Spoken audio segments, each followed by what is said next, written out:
গত কয়েকদিন ধরে মার্কেট নিয়ে আমরা কোনো আপডেট দিতে পারিনি। ইতিমধ্যে আমাদেরকে অনেকেই নক করেছেন, হাতে থাকা বিভিন্ন স্টক নিয়ে জানতে চেয়েছেন।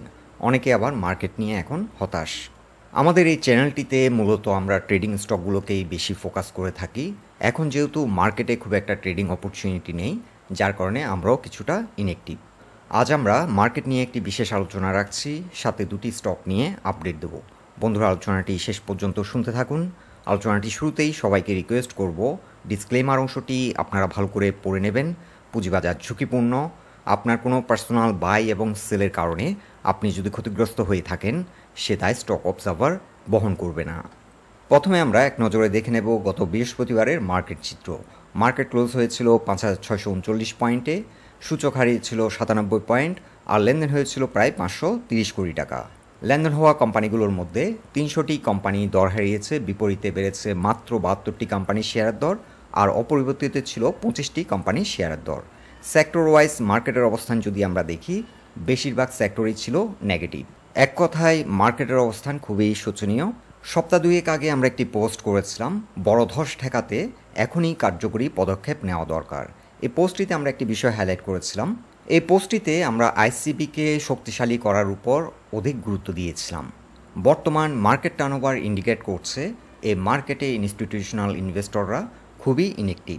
এছাড়াও বর্তমানে আইসিবিতে কিছু নীতিমালা পরিবর্তন করা হচ্ছে, যেটা ওভারঅল মার্কেটকে ক্ষতিগ্রস্ত করছে। আমাদের আগের পোস্টগুলোতে আমরা একটি বিষয় গুরুত্ব সহকারে হাইলাইট করেছিলাম। আমরা জানিয়েছিলাম বর্তমান ইকোনমিক এবং পলিটিক্যাল সিচুয়েশনে স্ট্রং ফান্ডামেন্টাল স্টকগুলো গ্র্যাজুয়ালি ডলার কস্ট অ্যাভারেজের মাধ্যমে কেনাটাই ওয়াইজ হবে। বর্তমান মার্কেটে বেশিরভাগ স্টকই নতুন করে আবারও দর হারাচ্ছে। কিছু কিছু স্টক র্যান্ডম প্রাইস অ্যাকশন করছে এবং হাতে গোনা ২-৪টি স্টক ট্রেডিং অপরচুনিটি দিচ্ছে। সো এ ধরনের একটি মার্কেট সিনারিওতে ট্রেডিং করা খুবই ডিফিকাল্ট।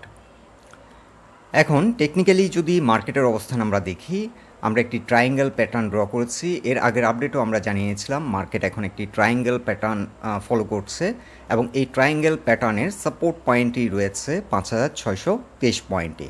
লাস্ট ট্রেডিং সেশনে এই সাপোর্ট পয়েন্টটিকে রেসপেক্ট করে মার্কেট ক্লোজ হয়েছিল ৫,৬৩৯ পয়েন্টে। এখন দেখার বিষয় এই সপ্তাহে এই সাপোর্ট পয়েন্টটিকে মার্কেট রেসপেক্ট করছে কিনা।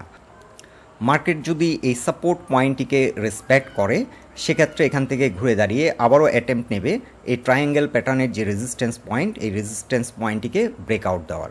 মার্কেট যদি এই রেজিস্ট্যান্স পয়েন্টটিকে ব্রেকআউট দিতে পারে, সেক্ষেত্রে মার্কেট গতিশীল হবে এবং মার্কেট রিকভারি দিতে শুরু করবে। ট্রায়াঙ্গেল প্যাটার্নের এই রেজিস্ট্যান্স পয়েন্টটি মার্কেট এই সপ্তাহে ফেস করবে ৫,৭৪৫ লেভেলে।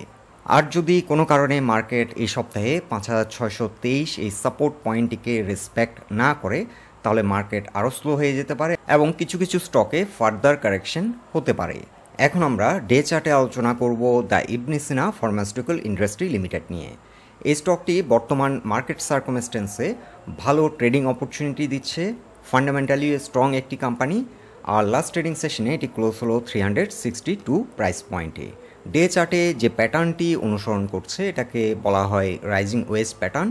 যারা যারা ইবনে সিনা নিয়ে বর্তমানে ট্রেড করছেন, একটি বিষয় কেয়ারফুল থাকতে হবে, সেটি হলো এই ট্রেন লাইনটি। এই ট্রেন লাইনটি ইবনে সিনার জন্য খুবই গুরুত্বপূর্ণ একটি সাপোর্ট। অ্যাজ লং অ্যাজ ইবনে সিনা এই ট্রেন লাইনটি রেসপেক্ট করছে, চাইলে ট্রেড কন্টিনিউ করতে পারেন। এবং এই স্টকটির জন্য এখন বর্তমানে স্ট্রং সাপোর্ট হচ্ছে 350। এটি হলো ট্রেন লাইন সাপোর্ট এবং খুবই গুরুত্বপূর্ণ একটি সাপোর্ট। এই সাপোর্টটিকে যদি কোনো কারণে ইবনে সিনা রেসপেক্ট না করে, সেক্ষেত্রে ইবনে সিনাতে বড় ধরনের কারেকশন হতে পারে। আর অ্যাজ লং অ্যাজ এই প্যাটার্নের মধ্যে স্টকটি রয়েছে, স্টকটি চাইলে ট্রেড কন্টিনিউ করা যায়। নেক্সট শর্ট টার্ম টার্গেট হতে পারে 395। এই জোনটিতে এসে ভালো রকমের একটা সেল প্রেশার ফেস করবে। এখন আমরা উইকলি চার্টে দেখে নেব সোনালী আঁশের বর্তমান অবস্থান। সোনালী আঁশ রিসেন্টলি হিউজ ভলিউমে লেনদেন হচ্ছে এবং বড় ধরনের একটি মুভমেন্ট এই স্টকটিতে আমরা লক্ষ্য করছি। 344 পর্যন্ত এটি প্রাইস অ্যাকশন করলো। 344 থেকে রিজেক্ট হয়ে গত সপ্তাহে এটি প্রায় 300 পর্যন্ত নেমে আসে। 300 থেকে সাপোর্ট নিয়ে লাস্ট ট্রেডিং সেশনে 323.6-এ ক্লোজ হলো। সোনালী আঁশের জন্য এখন গুরুত্বপূর্ণ একটি সাপোর্ট পয়েন্ট হবে 308.4। এখানে রয়েছে প্রাইস পয়েন্ট লেভেল একটি সাপোর্ট। আর সোনালী আঁশের কি রেজিস্ট্যান্স হবে 344.3, কারণ এই জোন থেকে বারংবার এই স্টকটি রিজেক্ট হচ্ছে। সোনালী আঁশের ক্ষেত্রে এখন একটি বিষয় বিশেষভাবে লক্ষণীয়, সেটি হচ্ছে গত 1-1.5 বছর ধরে যে ভলিউমে ট্রেড হয়েছিল, এর যে অ্যাভারেজ ভলিউম ছিল তার তুলনায় অ্যাটলিস্ট 2 থেকে 3 টাইমস হাই ভলিউম নিয়ে বর্তমান সময়ে ট্রেড হচ্ছে। সোনালী আঁশের বর্তমান ভলিউম ইন্ডিকেট করছে এটি হয়তো ভেরি সুন 344-এর যে কি রেজিস্ট্যান্স রয়েছে এটিকে ব্রেকআউট করে একটি নিউ হায়ার হাই ক্রিয়েট করবে। সো এই স্টকটি চাইলে আমরা ওয়াচ লিস্টে রাখতে পারি, আর যারা যারা ট্রেডে আছেন চাইলে ট্রেড কন্টিনিউ করতে পারেন। 344 এই জোনটিতে একটু অ্যালার্ট থাকতে হবে।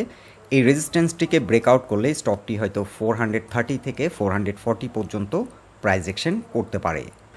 সো বন্ধুরা, মার্কেট নিয়ে আসলে খুব বেশি কিছু বলার নেই। পলিটিক্যাল এবং ইকোনমিক্যাল সিচুয়েশনগুলো নিয়ে আমরা বিভিন্ন পোস্টে আলোচনা করেছি। এখন পলিটিক্যাল এবং ইকোনমিক্যাল স্টেবিলিটি যদি ফিরে আসে সেক্ষেত্রে মার্কেট স্টেবল হবে এবং মার্কেট ধীরে ধীরে পারফর্ম শুরু করবে।